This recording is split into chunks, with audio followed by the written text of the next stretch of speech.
안녕하십니까, 정관용입니다.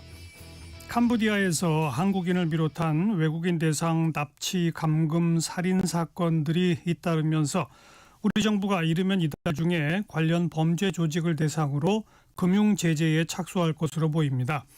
미국과 영국 정부가 캄보디아 범죄단지 배후로 지목된 프린스 그룹 등에 공동 제재한다고 발표한 데 이어 우리 금융위원회 산하 금융정보분석원도 캄보디아 범죄 관련자를 금융거래 제한 대상자로 지정하는 방안을 검토 중인 건데요.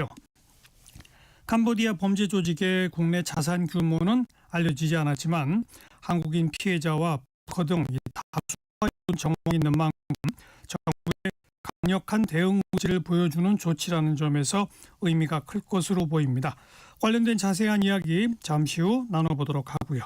정관용의 시사본부 10월 19일 일요일 순서 시작합니다.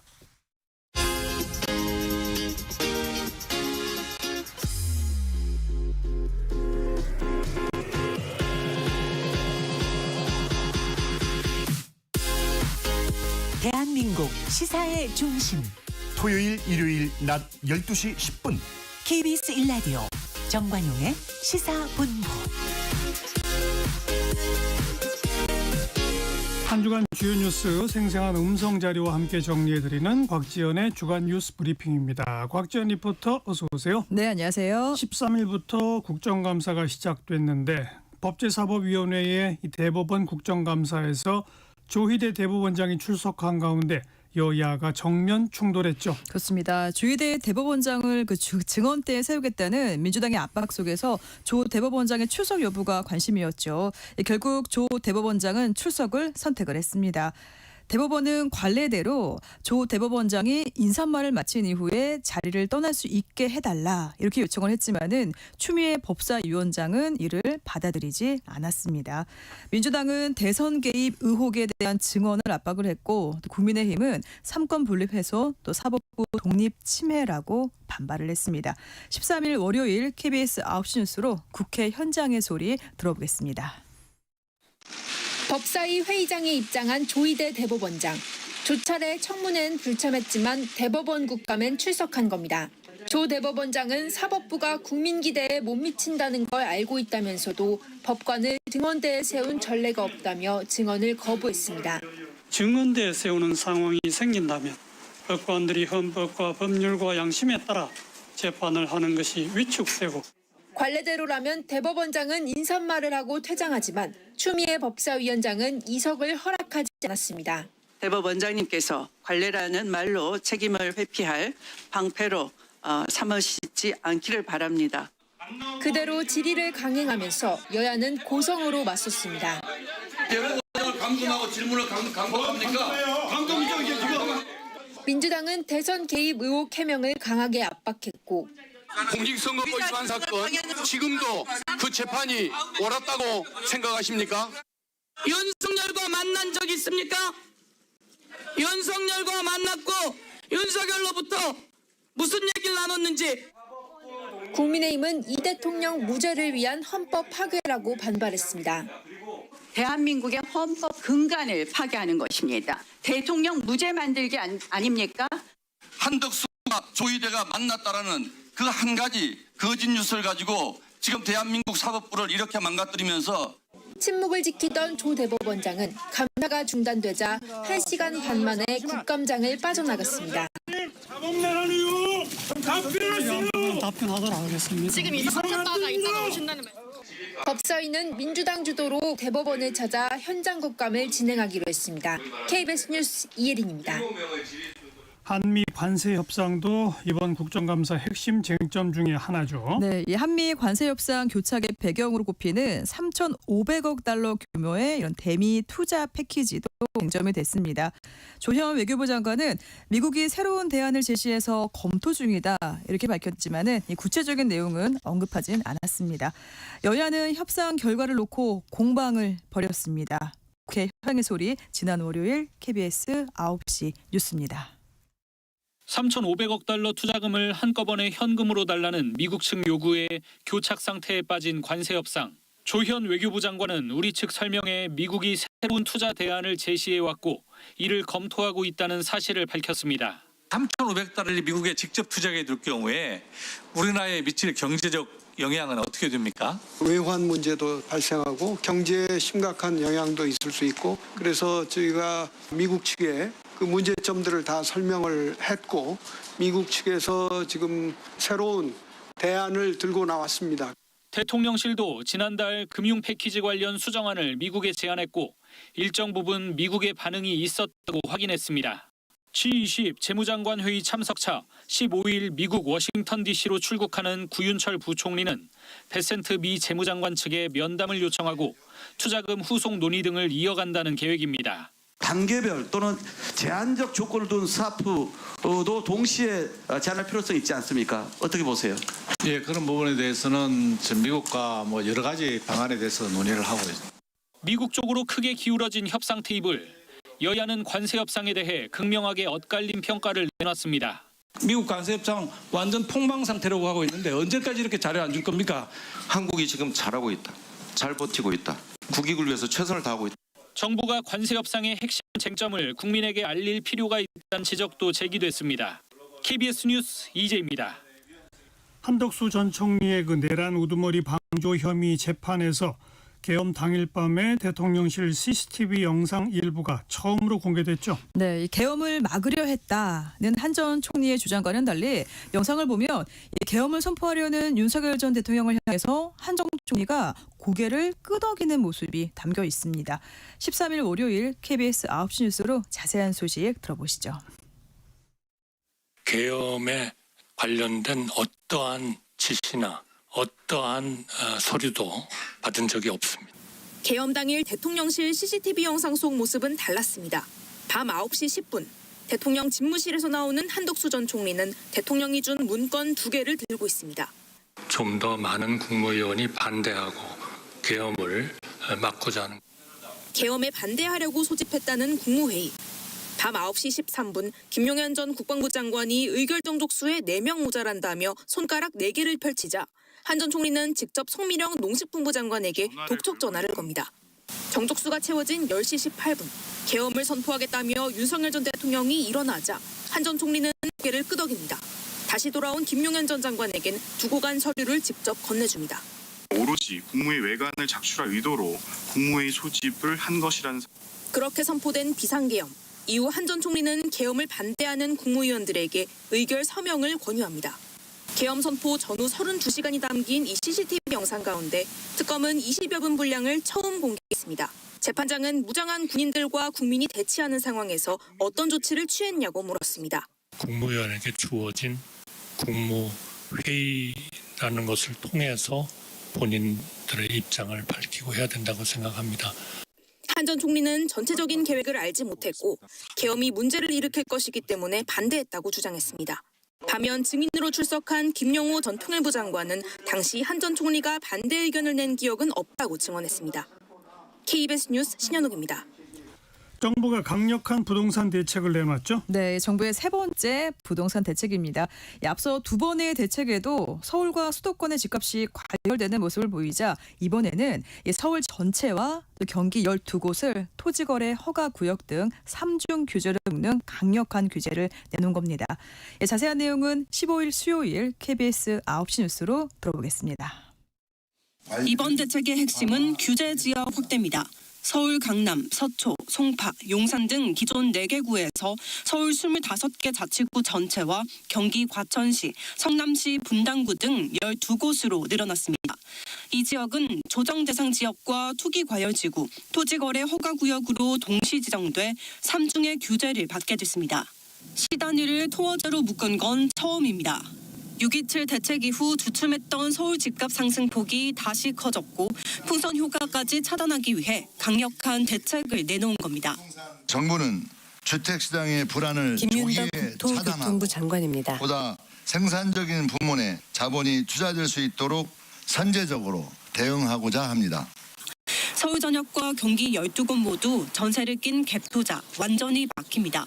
계약 전 지자체 허가를 받아야 하고 2년간 실거주해야 합니다. 조정 대상 지역과 투기 과열지구로 지정되면 주택담보대출 한도가 줄어들고 1억 원이 넘는 신용대출이 있으면 1년 동안 주택 구입도 제한됩니다. 다주택자는 취득세와 양도소득세가 중과됩니다. 청약 재당첨 제한은 10년으로 늘고 재건축과 재개발 조합원 지위 양도도 제한됩니다. 조정 대상 지역과 투기 과열 지구 지정은 내일부터, 토호제는 오는 20일부터 시행됩니다. KBS 뉴스 윤아림입니다.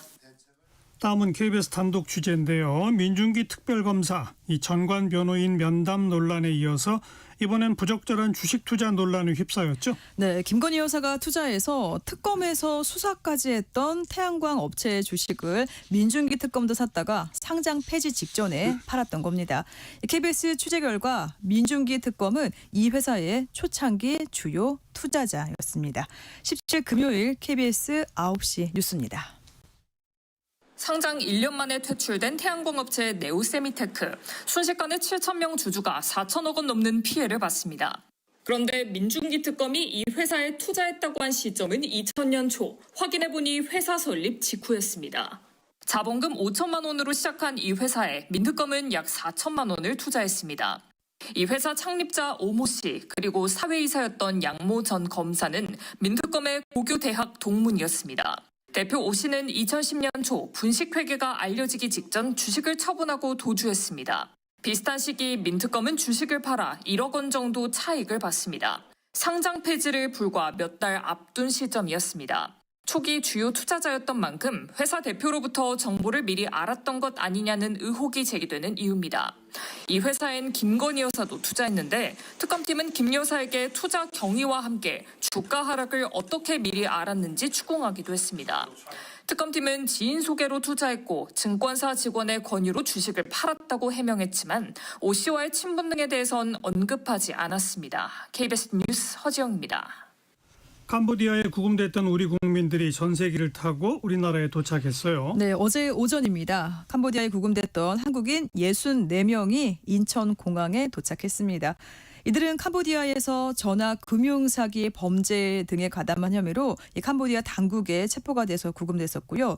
경찰은 이들을 전세기에 태운 후에 피의자 신분으로 전원 체포했습니다. 어제 토요일 낮 12시 뉴스 끝으로 들어보겠습니다. 수갑을 찬 이들이 경찰에 이끌려 인천국제공항 입국장을 빠져나옵니다. 캄보디아에서 범죄에 가담했다 이민 당국에 구금된 한국인 64명. 전세기를 타고 국내로 송환됐습니다. 이들은 모두 보이스피싱, 로맨스 스캠 등 범죄에 가담한 혐의를 받는 피의자입니다. 인터폴 적색 수배자도 포함됐습니다. 이들을 호송해오기 위해 경찰관만 190여 명이 동승했습니다. 공항에는 200명이 넘는 현장 대응단이 대기했습니다. 송환 대상자들은 국내 영토로 간주하는 전세기에 타자마자 경찰에 체포됐습니다. 입국한 뒤에는 호송차로 옮겨 타 각각 관할 경찰서로 압송됐습니다. 충남청으로 45명, 경기 북부청으로 15명, 대전청과 서울 서대문서, 경기 남부 김포서, 강원 원주서로 각 1명씩 이송됐습니다. 경찰은 이들의 구체적인 혐의와 범죄 가담 정도 등을 조사할 예정입니다. 또 기본적인 마약 검사도 진행합니다. 이들은 피의자 신분이지만 감금 피해자이기도 해 출국 경위나 피해 상황 등도 조사 대상입니다. 우리나라 법의 심판을 받도록 하고 아울러 체포된 사람들의 국내 조사를 통해서 보이스피싱 규모를 조직을 전모를 항상 밝히는 데 주력을 하도록. 캄보디아 정부와 태스크포스를 가동하기로 한 정부 합동 대응팀은 캄보디아 측이 현지에서 한국인을 추가로 발견하면 즉시 연락을 받아 필요한 조치를 취할 예정입니다. KBS 뉴스 신수빈입니다. 주간 뉴스 브리핑이었습니다. 곽지연 리포터 수고하셨어요. 고맙습니다. 정관용의 시사본부 듣고 계십니다. 12시 25분 향해 갑니다. 기상청 교통정보센터 차례로 연결합니다. 기상청의 강혜종 씨.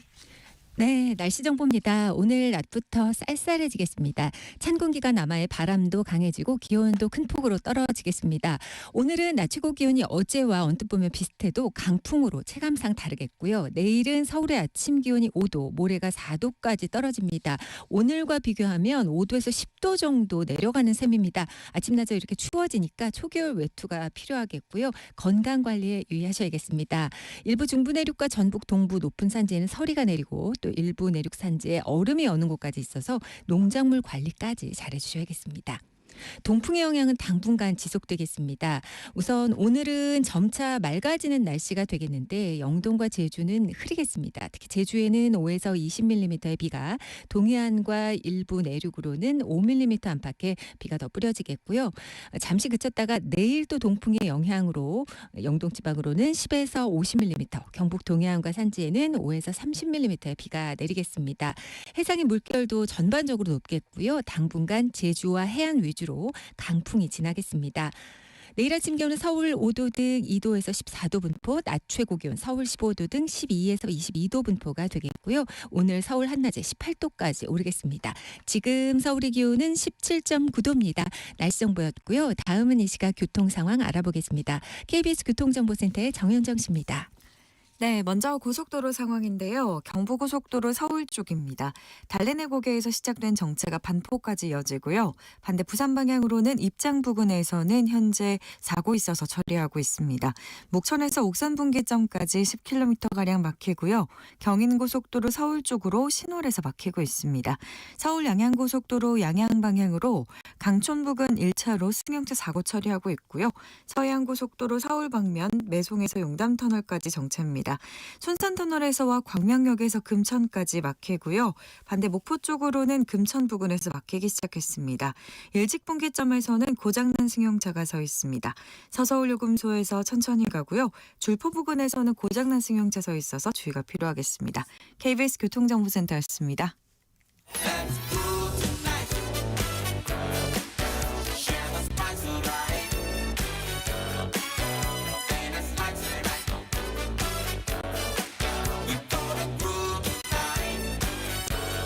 국민음식 정관용, KBS 1라디오 정관용의 시사본부.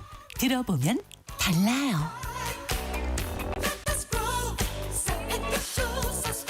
캄보디아 범죄 조직에 의한 한국인들의 납치 구금 상황이 드러나면서 충격을 주고 있죠. 오늘은 통일연구원의 조한범 석좌연구위원과 캄보디아 상황 좀 짚어보겠습니다. 어서 오세요. 네, 안녕하세요. 미국 평화연구소의 자료를 보면 캄보디아의 GDP의 절반가량이 사기 산업이 차지한다. 진짜예요? 진짜일 수가 없죠. 어떻게 절반은 너무하잖아요. 예, 그건 좀 과장된 거고요. 다만 이제 사기 산업이 관광, 그다음에 여러 가지 카지노, 그다음에 여기에 이제 연관되는 사기 산업, 이게 연관된 거죠. 그러니까 전체적인 연관고리라는 거지 사기가 절반이면은 그건 말이 안 되죠. 문제는 근데 그 정도로 캄보디아가 이 사기 산업의 온상이다. 이렇게 볼 수 있고. 언제부터 그렇게 된 거예요? 그리고 이거 캄보디아 범죄단지 배후에는 중국계 조직이 있다고 그러니까 중국계 조직이 캄보디아를 거점으로 대거 이동한 게 언제부터라고 봐야 됩니까? 그러니까 중국계 범죄 조직은 역사가 뭐 청나라 때부터 시작되죠. 그다음에 냉전기에도 이 골든 트라이앵글이라는 지역, 정글 지역을 중심으로 마약. 근데 이제 크게 보면 모든 문제의 시발점은 중국입니다. 왜냐하면 근데 중요한 건 중국이 또 가장 피해가 커요. 그러니까는 중국이 개혁 개방을 하니까 공산주의 정권 하에서는 범죄 단속이 좀 강하고 그다음에 이제 관료들, 당뇨들 중심의 부정부패의 권력형 범죄거든요. 네. 근데 덩샤오팽이 78년 개혁 개방을 하면서 급속하게 시장화하게 되거든요. 예. 그러면은 이 시장화가 이 자본주의 문화, 법, 제도, 질서와 같이 가는 게 아니고 독재 정권이랑 결탁을 하니까 이게 부정부패 온상이 되거든요. 더 심해지죠. 그렇죠. 그러면서 내부에서 먹을거리가 많아지니까 각종 이권이라든지 그다음에 당뇨와 어떤 범죄적, 그러니까 마피아, 레드 마피아가 형성이 되는 거죠. 예, 예. 그런데 이게 이제 90년 정도 되면은 이 범죄 조직이 커지기 시작을 하고 그러면서 이제 점차 해외로 눈을 돌리기 시작을 하는 거죠. 왜냐하면 중국 자본이 흘러가니까. 근데 결정적인 계기는 제가 보기에는 시진핑 정권입니다. 시진핑 정권 일기가 2012년 시작하는데 부패 단속을 철저히 했죠. 예, 그것도 있지만 또 하나가 있습니다. 더 큰 게 1대1로. 네, 네. 그러니까 이 동남아시아 전 세계 원웨이 원벨트 해상 교통 육상 물류망을 만들겠다고 하면서 처음으로 이어지는 게 바로 주변국이거든요. 그렇죠. 그게 어디냐?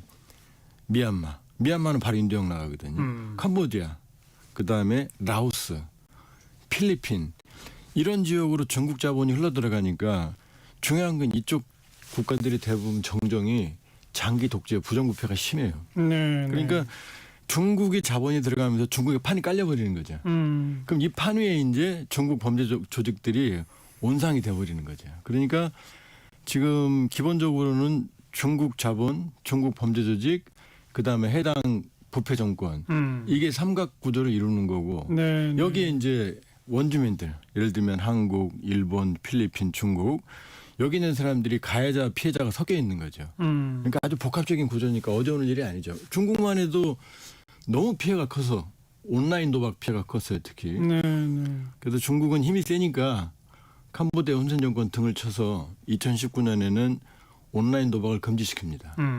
근데 이게 또 다른 요인으로 작용을 해요. 온라인 도박을 금지시키니까 그 범죄 조직이 다 다른 대상을 그렇죠. 물색하는 거죠. 거기다가 코로나가 터졌거든요. 네, 네. 그러니까 캄보디아는 관광을 먹고 사는데 사람들이 안 오니까 이제 온라인에서 이제 스캠, 보이스피싱, 로맨싱 스캠, 투자 사기 예. 이 3대 산업이 커지기 시작을 했고 그러니까 관광으로 먹고 살던 사람들이 지금 뭐 캄보디아 사람들이 뭐 죄가 없다 그러지만 어쩔 수가 없는 게 그 산업의 고리를 형성을 한 거예요. 네. 그러니까 많은 사람들이 범죄 산업에 연관돼서 살아가니까 여기에 이제 40년 된 훈세 정권은 그걸 묵인 방주 제가 보기엔 적극적인 협력자예요. 결탁하는 거죠. 적극적인 협력자예요. 그렇게 보면은 이거는 다 알고 있었지만 예. 다만 이제 한국 대학생의 비극적인 죽음 이걸로 지금 드러났지 제가 보기에는 더 많은 희생자가 있을 거다. 그렇죠. 네. 아무튼 역사를 보면 중국 범죄 조직들이 인근 국가로 퍼져나가서 처음에는 중국을 대상으로 범죄를 하다가 예, 그렇죠. 그게 고리가 조금씩 끊어지니까 다음 범행 대상을 한국으로 물색하게 되고 그러면 한국 조직원들이 필요하게 되고 한국 그 사람들을 무차별적으로 납치 감금 뭐 이렇게 하기도 하고 그러다 보면 또 거기서 또 순응해가지고 조직계에 뭐 중간 보스급까지 큰 한국 사람도 많을 거고 그렇죠. 마치 그런 구조네요. 그러니까 이번에 그 희생당한 대학생 같은 경우도 그 양반의 통장에 있는 돈을 국내에 있는 누군가 가져가 버려서 저쪽에서 더 그 가혹하게 처벌을 한 거거든요. 그러니까 국내 조직이 있다는 얘기죠. 네. 그러니까 그쪽 지역에서 지금 한국인들을 구출했다 그러는데 개념이 애매해요. 네. 구출된 사람도 있지만 실제로는 적극적인 가담자도 있거든요. 그렇죠. 그러니까 이번에 처음에 63명 송환된 사람들이 전원 비행기에서 체포됐거든요. 그렇죠. 그러니까 이건 물론 캄보디아라고 하는 국가의 운명이죠. 그 책임에 뭐 피해갈 수는 없습니다. 그러나 여긴 다 결탁돼 있다. 네. 중국 국가, 중국 당국, 중국 범죄 조직, 그다음에 캄보디아라는 독보섯이 잘할 수 있는 온상 독재 정권, 네. 그다음에 미국, 영국, 한국, 일본 포함해서 여기에 가해자, 피해자가 섞여 있는 거죠. 그런데 이제 우리 정부가 적극적으로 나서니까 캄보디아 정부도 이제 나서가지고 태스크포스를 팀을 만들고 캄보디아의 우리로 치면 이제 그 경찰을 담당하는 장관이 전국적으로 단속해라 뭐 지시하고 뭐 했다고 그러잖아요. 예. 그건 이제 그런 척하는 거예요. 아니면 이제 국제사회 압력이 너무 세니까 어쩔 수가 없는 거예요. 이제 캄보디아는 이제 위기가 올 거예요. 왜냐하면 훈센 정권이 85년부터 집권했고 훈센이 23년 물러났고 아들 훈 마네트한테 총리를 물려줬거든요. 지금 40년이에요. 40년. 지금도 훈센이에요. 그런데 이 훈센 정권, 훈센이라는 인물이 사실은 폴포트, 킬링필드 네. 그 주역 중에 하나예요. 예. 근데 이제 거기서 분파가 돼서 베트남으로 도망갔다가 베트남군이랑 같이 들어서 집권을 했거든요. 그런데 이 훈센 정권의 위기가 97년에 한번 찾아왔거든요.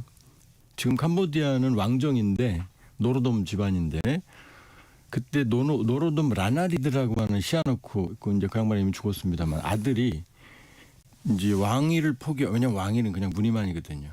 왕도 지금 훈센이 임명을 해요. 근데 그때 선거를 통해서 이제 일당이 됐는데 예. 훈센이 이제 쿠데타를 일으킵니다. 그래서 이제 라나리드 그때 이제 훈신팩당이라고 이제 축출을 했는데 그 과정을 보면 킬링필보다 더해요. 그 반대 측을 학살하는 게. 그러니까 아주 잔혹한 정권이에요. 잔혹한 정권. 근데 이 정권이 집권을 야당이 아예 없다고 보시면 돼요.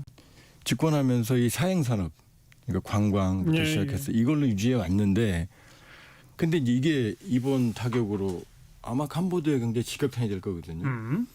그러면 이제 자기 정권을 유지했던 그 기반이 범죄 산업인데 이게 타격을 받으니까 이거를 안 때릴 수도 없고 때리면 산업 기반이 더 죽고 예.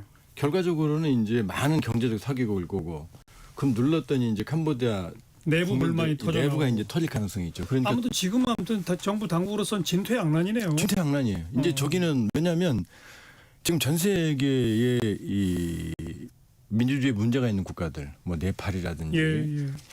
이런 나라들, 뭐 방글라데시라든지 Z세대들, MZ세대들이 불붙으면 바로 터지거든요. 지금 몇몇 정권이 돼서 무너졌잖아요. 나가죠. 뭐 지금 전 세계 이상이거든요. 그러니까 알겠어요. 훈센 정권은 지금 이제 긴장을 하는데 네. 그래봤자 자기 발을 잘라야 되니까 자르면 자기까지 오거든요. 예. 그러니까 정말로 진퇴양난이죠. 그 미국하고 영국 정부가 캄보디아를 근거지로 하는 범죄 조직들을 상대로 146건의 제재를 하고 이게 지금 큰 뉴스가 된 게 21조 원에 달하는 암호화폐를 압류하겠다라고 지금 발표했거든요. 이건 진짜 범죄 조직한테도 큰 타격이지만 캄보디아 정부한테도 타격일 거예요. 그럼요. 21조라면 어마어마한 거 아닙니까? 그럼요. 캄보디아 경제 규모가 얼마라고 해요. 그러면 지금 미국하고 영국은 이미 오래전부터 시작을 했고요.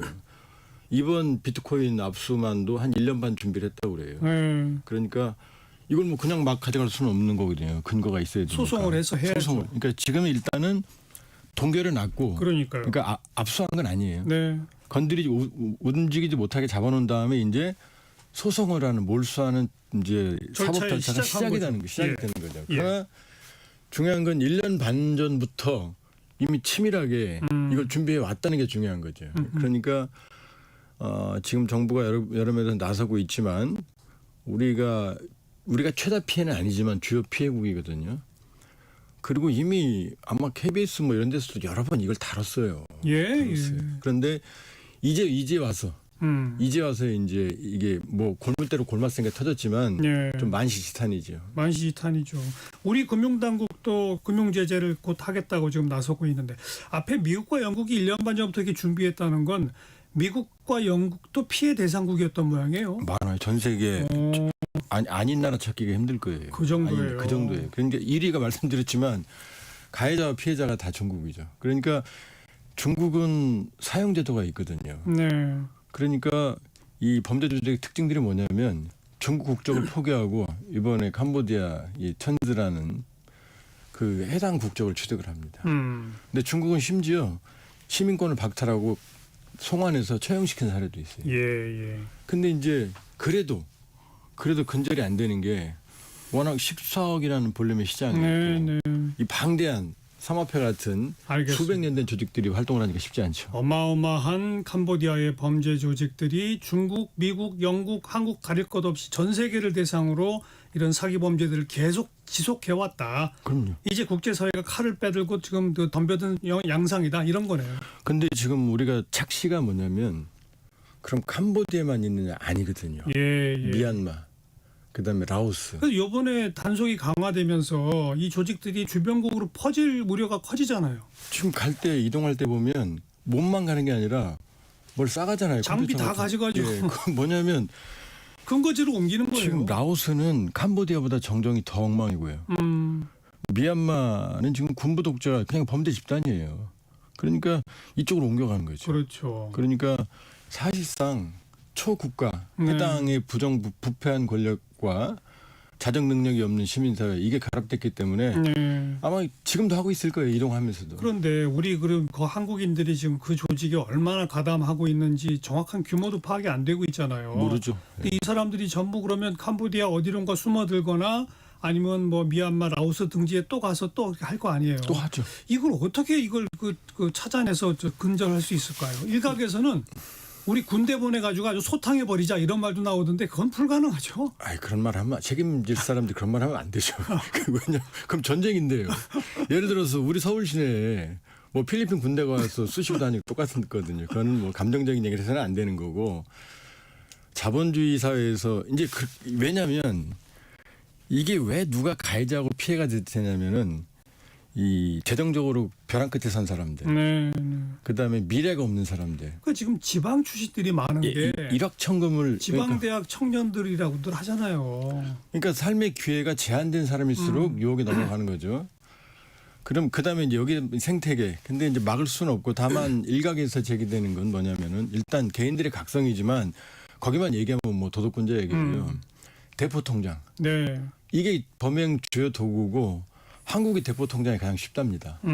그러니까 대포 통장 활용만 이건 제도적으로 가능하거든요. 네. 원천적으로 왜냐하면 이건 국내 범죄도 많이 활용이 되니까 이 대포 통장 쪽만 좀 더 강화해도 피해는 줄어들 거다.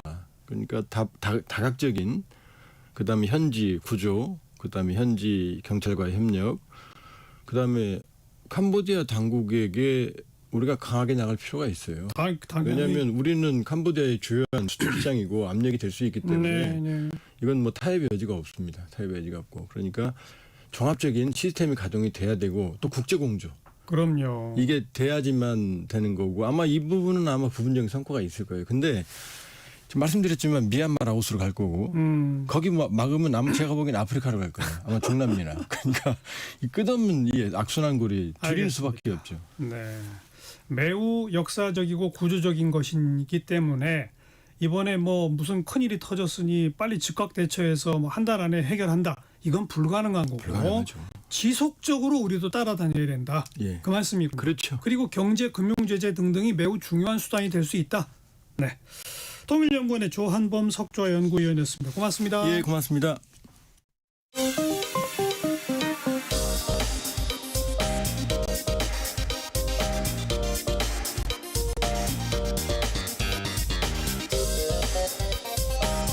팩트체크 진짜 뉴스 정관용의 시사본부 KBS 1라디오 들어보면 압니다.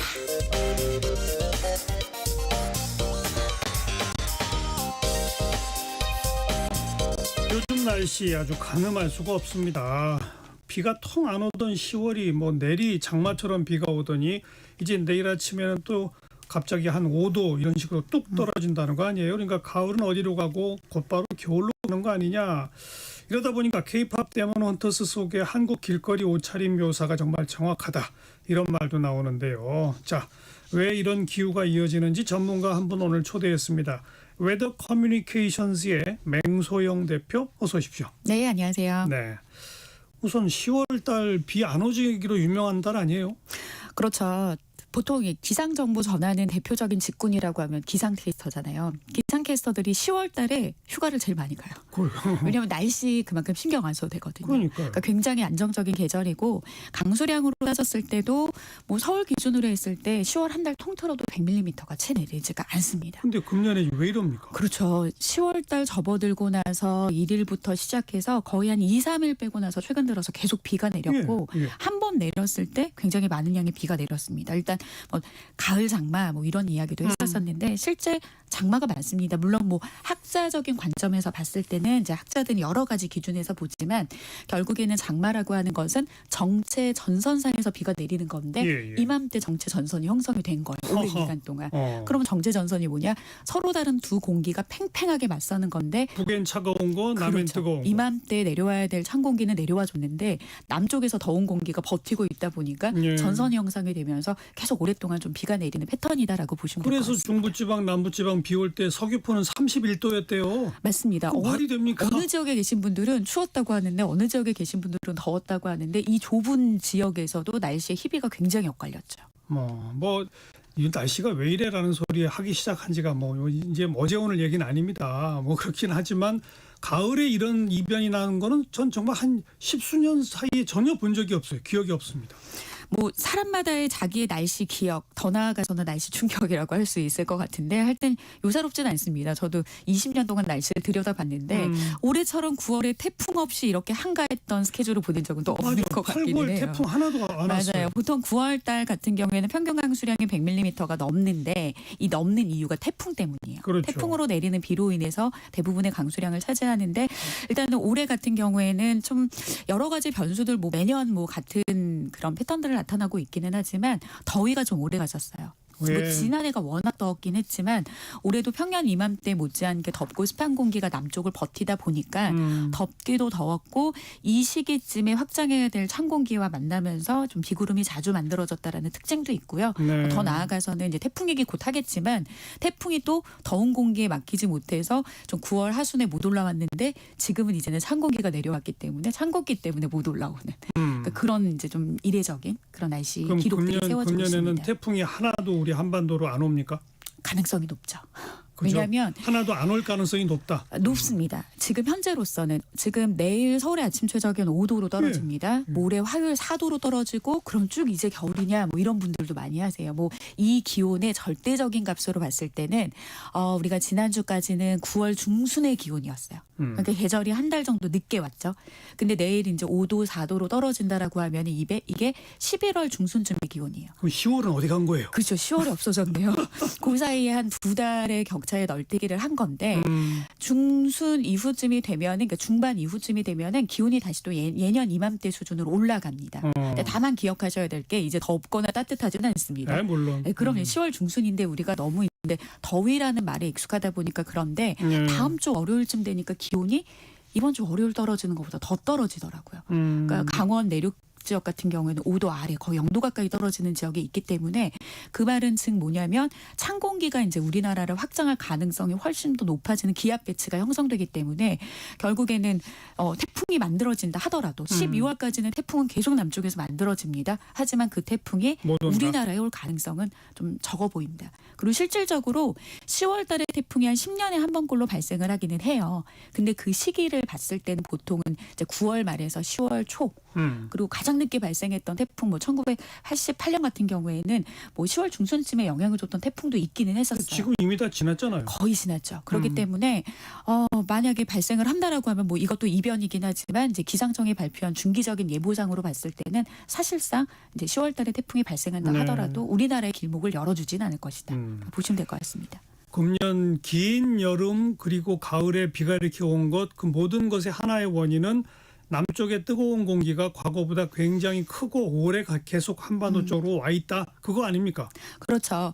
그 원인은 뭐 기후 온난화 그겁니까? 그렇죠. 지구 온난화의 영향이라고 하면 보통 이제 대기 중의 온도가 어느 정도 올라갔느냐. 과거 이제 산업화 이후 대비 우리가 이제 1.5도 정도 상승을 했고 2도 이내로 제한을 해야 된다. 이런 이야기는 굉장히 많이를 합니다. 근데 우리는 지금까지는 대기의 기온으로 초점을 많이 맞췄지만요.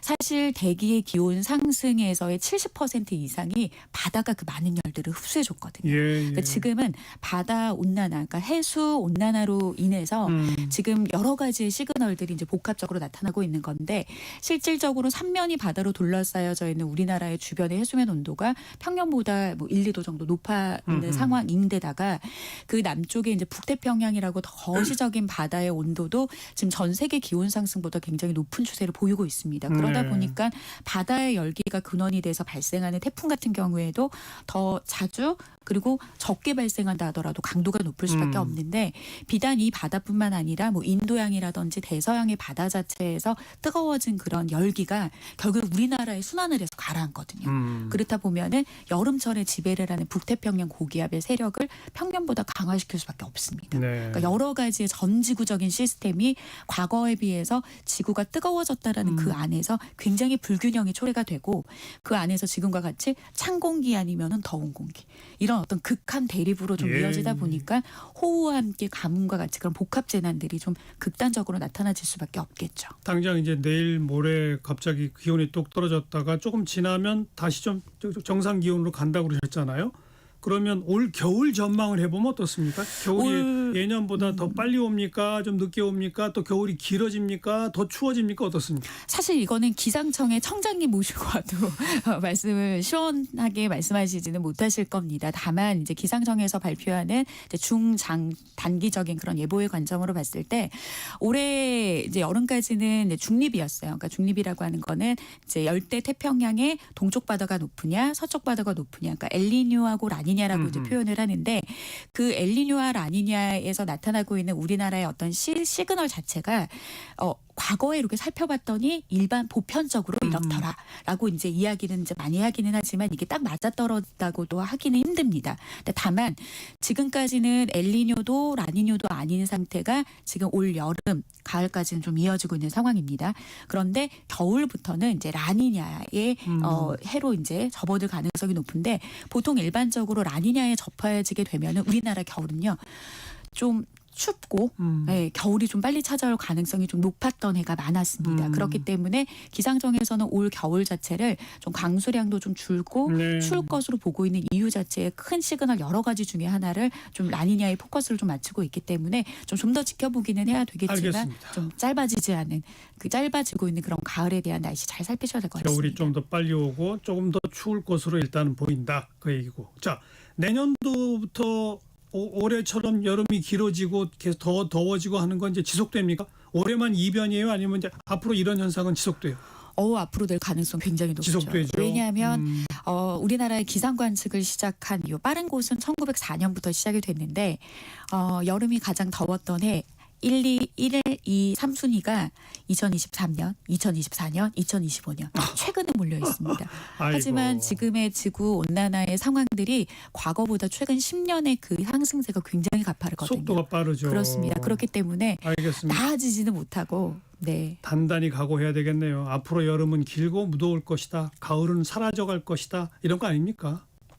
안타깝지만 중간에 계절의 그 쉼이 조금 없어지지 않나라는 생각이 듭니다. 가을이 좀 눈에 띄게 줄어들고 있기는 합니다. 오래전부터 저는 대한민국 날씨를 보면 10월 한 달을 나머지 11달하고 안 바꾼다 제가 그랬거든요. 근데 10월이 사라졌으니 이제 어떻게 해야 좋습니까, 저는? 그렇죠. 참 우리가 살면서 그런 얘기 굉장히 많이 하잖아요. 지금이 좋을 때고 이런 순간이 좋을 때다라고 하는데 날씨적인 측면에서는 뭐 이런 얘기 하시잖아요. 올 여름이 내 인생에서 제일 시원하다. 근데 올 10월이 내가 겪은 10월 중에 가장 긴 가을이다. 뭐 이런 얘기까지 나오진 않을까 좀 걱정스럽습니다. 참 어떡하죠?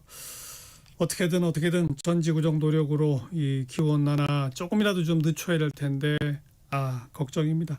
웨더 커뮤니케이션즈의 맹소영 대표였어요. 고맙습니다. 네, 고맙습니다. K-팝 데몬 헌터스 잠깐 아까 언급한 김에 골든 함께 듣고요.